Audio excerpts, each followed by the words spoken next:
कि बहुजनों पे राज कैसे करना है, और इसीलिए वो पिछड़ों को नेतृत्वकर्ता बना रहे हैं। ये वही सम्राट चौधरी है जो जगदेव प्रसाद कुशवाहा की जयंती को नहीं मनाया। देश के ST SC OBC का जो अधिकार है ना, वो हिंदू होने के नाते नहीं, वो इस देश के संविधान के नाते मिला है। यादव क्यों दूध दूह रहा है, कुर्मी क्यों सब्जी उगा रहा है, धोबी क्यों कपड़ा धो रहा है, इसके लिए जातीय जनगणना हो रहा है। किस क्षेत्र में कितने कहाँ पे कमियां रह गई उसको कैसे पूरा करना है, इसलिए जातीय जनगणना हो रहा है। जातीय हिंसा फैलाने के लिए नहीं हो रहा है। आरक्षण इनके बाप का दिया हुआ है, जो आरक्षण से हम कब्जा करेंगे। हम तो आरक्षण नहीं मांगते हैं, हमको पुनः पैक्ट वापस करें। अपने आरक्षण का समर्थन करते हैं, EWS का भी समर्थन कीजिए। तो मतलब मंदिर का माल चाहिए जात के नाम पर, और यहाँ आरक्षण चाहिए आर्थिक आधार पे। बाप के बहुत पबूती है। अगर ये चाहते हैं कि वाकई में हिंदू बनाना है सबको, तो पूरे जाति को खत्म कर दें ये लोग। भाई संविधान में नियम है, संशोधन करिए ना आप। खत्म होगा फिर आरक्षण कहा जाएगा? आरक्षण हमको जाति के नाम पे मिला। कौन कह दिया आरक्षण जाति के नाम पे मिला है जी? बिहार में कुशवाहा समाज से आने वाले सम्राट चौधरी को प्रदेश अध्यक्ष बीजेपी ने बनाया है, और बीजेपी लगातार दोनों पिच पे बैटिंग कर रही है। एक तरफ वो EWS भी दे रही है, वहीं दूसरी ओर 27 अति पिछड़ा मंत्री भी दे रही है। SC और ST राष्ट्रपति भी उन्होंने दिया है, इसका भी क्लेम है। समर जी होंगे बातचीत करने के लिए, सोशल एक्टिविस्ट हैं, समर पासवान इनका नाम है। क्या लग रहा है, बीजेपी के पॉलिटिक्स को आप लोग समझ पा रहे हैं? बीजेपी का पॉलिटिक्स जो है वो एक्चुअल में क्लियर है कि बहुजनों पे राज कैसे करना है, और इसीलिए वो पिछड़ों को नेतृत्वकर्ता बना रहे हैं। ये मतलब एक सोची समझी साजिश है। और देखिए, कुछ दिन पहले जगदेव प्रसाद कुशवाहा जी की जयंती थी। ये वही सम्राट चौधरी है जो जगदेव प्रसाद कुशवाहा की जयंती को नहीं मनाया। तो आप कैसे मतलब आशा कर सकते हैं कि ये बाबू जगदेव प्रसाद कुशवाहा के सपनों का बिहार बनाएंगे?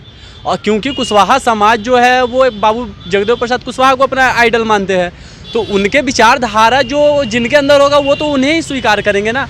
तो ये केवल वोट साधने के लिए इनको नेतृत्व दिया गया है।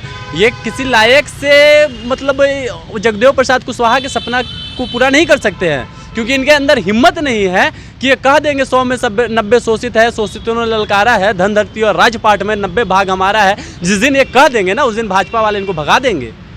मौर्य प्रसाद जिस तरह से स्टूल मंत्री बन के रह गए और भाजपा केवल वोट का इस्तेमाल किया और वोट को ले लिया, केवल उसी तरह से ठीक यहाँ पे वो इस तरह का एजेंडा चला रहे हैं। और आने वाले जैसे ही जब वोट साध लेंगे और जब मुख्यमंत्री बनाने का समय आएगा, तो फिर किसी बावन राजपूत पंडित को बैठा देंगे, और ताकि 85% बहुजन गाय भैंस भेड़ के जैसा चरते रहे उनके आगे। लोग कह रहे हैं कि ये मुख्यमंत्री के लिए ही प्रोजेक्ट हो सकते हैं। मुख्यमंत्री के लिए कह देना, प्रोजेक्ट करना, ये कोई बड़ी चीज़ नहीं है। बहुत सारे चेहरे हैं बिहार में, और मुझे नहीं लगता है कि ये मुनासिब है कि इनको, अरे वो सबसे बड़ी चीज़ है मुख्यमंत्री के लिए, मतलब इनको प्रधानमंत्री के लिए कर देना। भाई कोई दिक्कत नहीं है, तो समाज के दलालों के हाथ भेज देंगे क्या? तो आप लोग को बीजेपी से क्या परेशानी है? 27 OBC मंत्री दे रहे हैं, ST पर राष्ट्रपति दे रहे हैं, इससे पहले SC पर राष्ट्रपति दिया उन्होंने। क्या दिक्कत है आप लोगों को? निजीकरण जो हो रहा है, किसको परेशानी है? आरक्षण कौन खा रहे थे? ST SC OBC के लोग के लिए है ना, और वो आरक्षण नहीं है, वो प्रतिनिधित्व है जो बाबा साहब ने दिया था, ताकि हमारे समाज का हर निचले पायदान का व्यक्ति वो बराबर में आए। नहीं, आप एक सवाल है, जब कांग्रेस को मौका मिला राष्ट्रपति बनाने का, उन्होंने प्रतिभा देवी सिंह पाटिल को बनाया। बीजेपी को मौका मिला तो उसने ST राष्ट्रपति तो दिया ना कम से कम। अब आप किसी स्वर्ण को हम बना दे अपने पार्टी का राष्ट्रीय अध्यक्ष, पट्टा डाल के इस्तेमाल करें, तो क्या हो गया? वो राजा हो गया कि हम ही चला रहे हैं। जब सब कुछ मेरा है और हम ऊपर मुँह थोपवा के बैठा देंगे, तो क्या फायदा? वो लोग लड़ाई नहीं लड़ रहे हैं क्या आप लोगों का? कौन लड़ाई लड़ रहा है? 27 OBC मंत्री हैं। अपने लिए तो लड़ लें, बिहार में जातीय जनगणना तो करवा लें पहले। अगर वो हमारे लिए लड़ते तो वो जातीय जनगणना, जातवाद फैलाना चाहते हैं ना, जातीय जनगणना से क्या फायदा होगा? मतलब आप जयपुर में वहाँ नारा लगवाएं तो बहुत बढ़िया है, ब्राह्मण सम्मेलन जय परशुराम, और हम जब जातीय जनगणना पे आए तो पैंट में मूतने लगे। ये कहाँ का न्याय है भाई? एक स्टैंड पे रहिए। अब जब आप हिंदू राष्ट्र से, हिंदू होने से क्या दिक्कत है? जब हिंदू आप बनिएगा तो वैदिक धर्म में जो चार सिस्टम है वर्ण व्यवस्था, उसको तो मानना पड़ेगा। एक बात बताइए, पूजा पड़ेगा। इस देश के ST SC OBC का जो अधिकार है ना, वो हिंदू होने के नाते नहीं, वो इस देश के संविधान के नाते मिला है। इस देश का अनुसूचित जाति, अनुसूचित जनजाति और पिछड़ों के नाम पे मिला है। इस बात को समझने की ज़रूरत है। हिंदू होने से नहीं, हिंदू में इन्हों मिला था, यादव है तो गाय दुहो, और कुर्मी है तो सब्जी उगाओ, दुसाध है तो चौकीदारी करो, चमार है तो जूता सियो, मुसहर हो तो भुंजिया। तो भाई साहब कीजिए ना, हिंदू बनिएगा तो वैदिक व्यवस्था का जो 4 वर्ण सिस्टम है उसको तो मानना पड़ेगा, उसमें काम के हिसाब से वर्ण लोगों को बनाया गया समझा है। रहे हैं ना कि हिंदू आपका कहाँ है, आपका हिंदू खतरे में नहीं, उनका एक्चुअली धर्म खतरे में, और इसलिए वो आपको हिंदू बनाते हैं। जब चुनाव का समय आता है तो आप चुनावी हिंदू, और जब मतलब ये हर तरह के हिंदू बनाते हैं, मुसलमानों से लड़ने के वक्त वाला भी हिंदू बना लेते हैं, और वोटिंग के समय अपना हिंदू बना लेते हैं, मुसलमानों का खौफ दिखाते हैं, जबकि मुसलमान भी इस देश के मूल निवासी हैं, उसमें भी कैटेगरीज बाई है,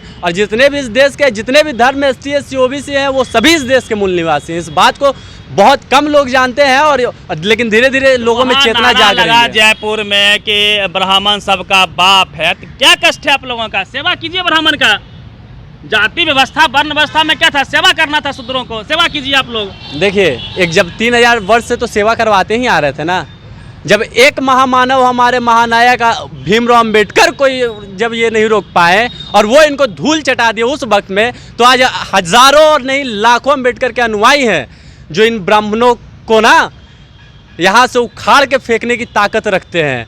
और अभी देखा होगा आपने, भोपाल में जब रैली हुआ था तो 5 लाख की भीड़ थी, और ये एक रैली करके दिखा दे जिसमें 1 लाख भी भीड़ हो जाए, तो ये हमारी ताकत है, ये हमारी एकता है। और आने वाले समय में इनको हम यहाँ से जिस तरह आज NRC और CA के नाम पर ये कागज मांग रहे हैं ना, मैं 2001 वाला रिपोर्ट DNA करवाऊंगा जिस दिन हमारी सरकार बनती है। हमारे बहुजनों का नेतृत्व होता है, चाहे वो आज बने या 20 साल बाद बने, 50 साल बाद बने, लेकिन बनेगा तो जरूर। आप लोग जातीय जनगणना क्यों चाहते हैं? ताकि जातीय जनगणना इसलिए चाहते हैं ताकि पता चले कि किस समाज में कितना भूखमरी है, कितना बेरोजगारी है। आज तक सुअर क्यों चरा रहा है मुसहर, आज तक जूता ही क्यों सी रहा है चमार, आज तक यादव क्यों दूध दूह रहा है, कुर्मी क्यों सब्जी उगा रहा है, धोबी क्यों कपड़ा धो रहा है। इसके लिए जातीय जनगणना हो रहा है। किस क्षेत्र में कितने कहाँ पे कमियां रह गई उसको कैसे पूरा करना है, इसलिए जातीय जनगणना हो रहा है। जातीय हिंसा फैलना आने के लिए नहीं हो रहा है। तो उससे फायदा क्या होगा? गिन लीजिएगा, समझ लीजिए, तो फायदा क्या होगा? उसके अनुसार वैकेंसी आएगी कि इस कैटेगरी को इतना देना चाहिए,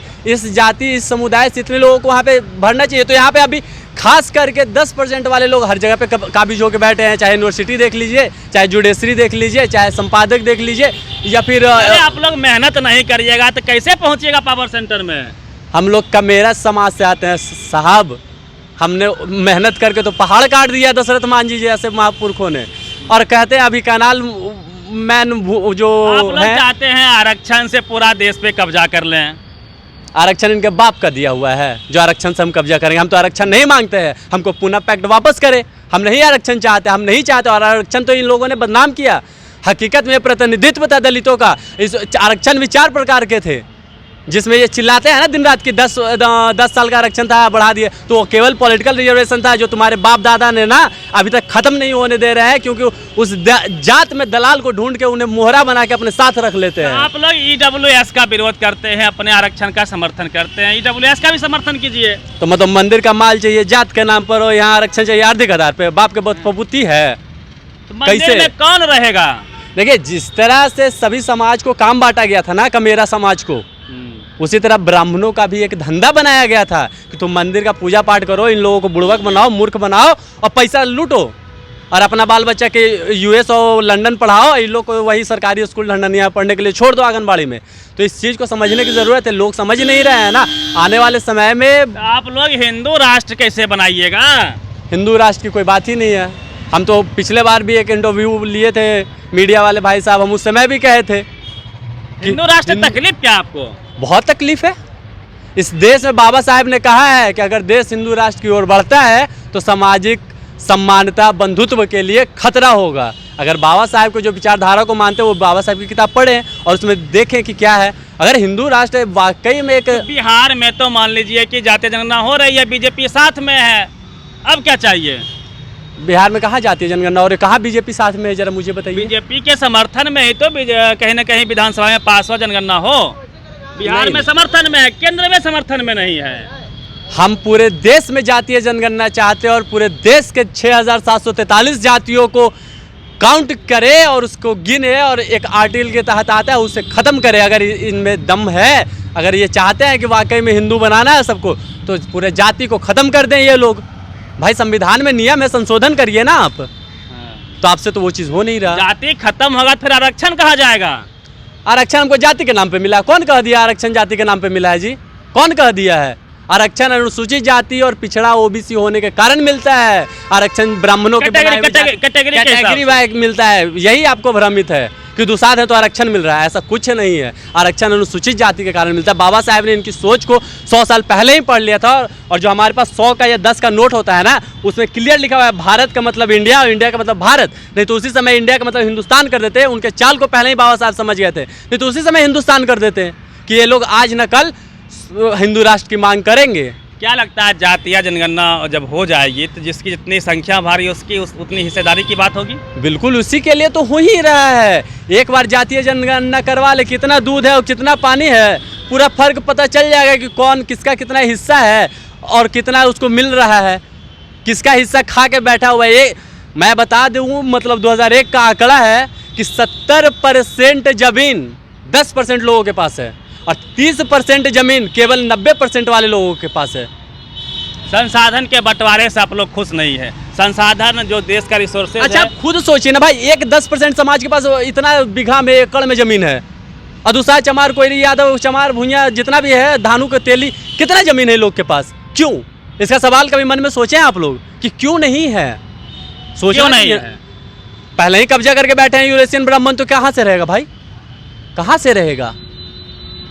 तो क्या उसको बराबर करवाइएगा? क्या छीनिएगा उससे? समय आएगा, छीने क्यों? संविधान है, हम कानून क्यों हाथ में ले? संविधान है, संविधान के लिए हर चीज का संशोधन है, हर रोग का दवा है वहाँ। तो इसके लिए चिंता करने की कोई बात नहीं है, वो सब हो जाएगा। निश्चित तौर पे देश संविधान से चलेगा, लेकिन बीजेपी के पॉलिटिक्स को समझना भी बेहद जरूरी है। वह एक तरफ EWS दे रही है तो वही दूसरी तरफ वह 27 ओबीसी मंत्री भी दे रही है, SC और ST राष्ट्रपति भी उन्होंने लगातार कंसेक्यूटिव वे में दिया।